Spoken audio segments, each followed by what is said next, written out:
saya selalu bercita-cita pengen jadi hafiz Al-Quran. Harus ada cita-cita dari kita harus jadi hafiz. Sedikit bicara tentang bab hafal Quran buat kita yang gak mondok nih. Kalau teman-teman pengen jadi hafiz, targetnya jangan setahun atau 6 bulan hafal. Itu jadi putus asa nanti. Memang motivasinya ada orang yang 3 bulan hafiz, 6 bulan hafiz, setahun hafiz. Tapi kan dia mondok, 24 jam menghafal Quran. Kita kan banyak kesibukan yang lain, yang lebih realistis. Berapa? 6 tahun hafiz. Gimana cara 6 tahun hafiz? Sekarang rata-rata usia kita berapa? Sebutlah rata-rata 20 tahun ya. Ada yang 22, ada yang 19, rata-rata 20 tahun. Ustadz segitu juga? Ya kurang lebih lah. Rata-rata 20 tahun. Berarti 26 tahun itu cepat banget. Ya udah deh, jangan terlalu 6 tahun, 10 tahun. Kalau kita mau menghafal Quran 10 tahun hafiz, berarti sehari kita cuma perlu menghafal 2 baris. Sehari 2 baris. Dibagi 5 waktu sholat. 2 baris itu alif lam mim dzalikal kitabul la raiba fihi hudal lil muttaqin alladzina yu'minuna bil ghaib. Segitu. Gak sampai 1 ayat kan? Nah, cara ngafalnya subuh alif lam mim, udah beres. Susahnya di mana coba? Subuh teman alif, zuhur dzalikal kitabul la raiba fihi. Asar hudal lil muttaqin. Maghrib alladzina yu'minun. Isya bil ghaib. Selesai. 1 hari 2 baris. Tapi butuh istiqomah, butuh dawam, konsisten. Kalau sehari 2 baris, maka 10 tahun. 10 tahun itu gak lama loh. Saya tuh di Bandung udah 13 tahun, gak kerasa. Seolah-olah baru kemarin saya datang dari Kairo ke Bandung, sekarang udah 13 tahun, gak kerasa gitu aja. Tiba-tiba udah 13 tahun, berarti kalau saya ngafal sehari 2 baris, sekarang udah 3 tahun yang lalu udah selesai tuh. Berarti semua kita bisa jadi hafiz sebetulnya kalau udah lancar tahsinnya. Sehingga kita meninggal berstatus hafiz. Bukan untuk pamer ke orang, bukan untuk taruh di Instagram bio, hafiz Al-Quran. Itu mah bebas lah, terserah niat ya. Saya kan gak mau menjudge kan, ada orang yang menaruh gitu supaya jadi syiar. Ada yang mungkin dia ria, kalau dia ria dia rugi. Kan ngafal Quran gak gampang, masa mau dihabisin dengan hanya taruh di bio, rugi banget tuh. Ini kenapa saya sedikit masukin ke bab hafiz. Saya berharap kalau ada yang dengar ceramah ini jadi termotivasi menghafal Quran, saya dapat pahala dari yang menghafal itu. Ternyata targetnya gampang, 2 baris sehari, 10 tahun khatam. 2 baris itu gampang banget. Alif, alhamdulillah. Zuhur, Rabbil Alamin. Asar, Ar-Rahman.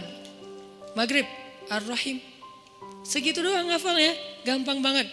Kul, Zuhur, ya. Asar, ayyuhal. Gitu doang kan, saking gampangnya. Kapan itu khatamnya Ustadz? Gak tahu pas sakaratul maut kali. Saking pendek-pendeknya. Nah maksud saya, target sebelum meninggal hafiz. Tapi kan kita gak tahu usia kita Ustadz. Memang kita gak tahu, ini mah target semampu kita. Kalau meninggal sebelum 10 tahun, yang penting kita udah punya niat. Siapa yang berniat baik dan tidak tercapai, maka dia dapat pahala kebaikan yang utuh. Siapa yang tercapai, dia dapat pahala 10 kali lipat. Kalau kita meninggalnya usia 40 tahun, usia 50 tahun, udah hafiz. Tahu gak kedudukan hafiz di akhirat nanti kayak gimana? Itu keren banget.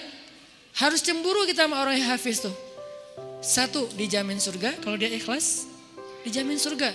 Kita tuh bukan golongan sahabat. Saya kemarin pas datang ke kuburan Uhud ya, namanya Jannatul Uhud, surga Uhud. Kenapa? Karena di situ dimakamin 10.000 ahli surga. Pas saya datang ke kuburan Uhud, saya ngerasa duduk aja lama di situ ya, mikir beruntung banget ya mereka.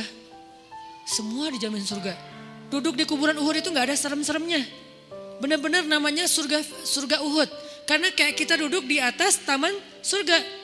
Kan datang ke kuburan tuh ada agak-agak serem gimana gitu kan. Ini gak ada seremnya sama sekali, nyaman. Merpatinya banyak, hinggap di atas kuburan-kuburan itu. Dan di atas kuburan itu kita bisa tahu beberapa. Ini kuburan Sayyidah Aisyah, ini kuburannya Ibrahim anak Rasulullah, ini kuburannya Imam Malik, ini kuburannya misalnya Fatimah, ini kuburannya Ummu Kulsum, putri-putri Rasulullah. Duduk aja di atas kuburan para sahabat. Beruntung banget ya mereka dijamin surga. Kita nggak dapat kesempatan itu karena nggak sezaman dengan Nabi. Tapi kita punya kesempatan lain. Gimana? Hafiz Al-Quran, dijamin surganya. Dengan syarat ikhlas dan tidak berbuat dosa besar. Dijamin surga. 1. Kedua, bisa bawa 10 orang selain mantan ke surga.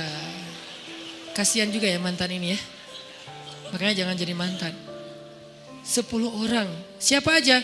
Ayah, ibu, udah pasti tuh. Makanya saya pengen menghafal Quran biar kalau saya khatam, saya ngerasa di dunia tuh belum sempat berbakti sama ibu dan ayah saya. Keburu meninggal pas tsunami. Nanti saya pengen berbaktinya di akhirat. Berbakti di akhirat, hafal Quran. Sehingga nanti di akhirat saya berharap berhusnuzon ke Allah, bukan sok pede ya. Kayak Ustaz udah paling pasti masuk surga aja. Bukan, husnuzon ke Allah. Gak boleh sok pede. Kalau sok pede namanya mentazkiyah diri sendiri. La tuzakku anfusakum. Berhusnuzon ke Allah, Allah maha menepati janji. Saya bisa bawa, mak yuk ikut abang. Kemana bang? Surga. Kan enak ya. Bapak yuk ikut abang kemana? Surga. Kakak saya meninggal juga di tsunami. Itu buat saya ibu kedua saya setelah ibu saya. Karena dia paling banyak berkorban. Kak Yus yuk ke surga. Kemana? Ayo ikut abang kemana bang? Surga. Itu tuh kayak goals akhirat goals lah. Kalau kita punya life goals, ini adalah akhirat goals. Buat siapa lagi? Istri. Buat siapa lagi? Anak. Kalau semuanya hafizah, ya berarti lebih banyak lagi yang bisa kita bawa. Itu tuh keren banget.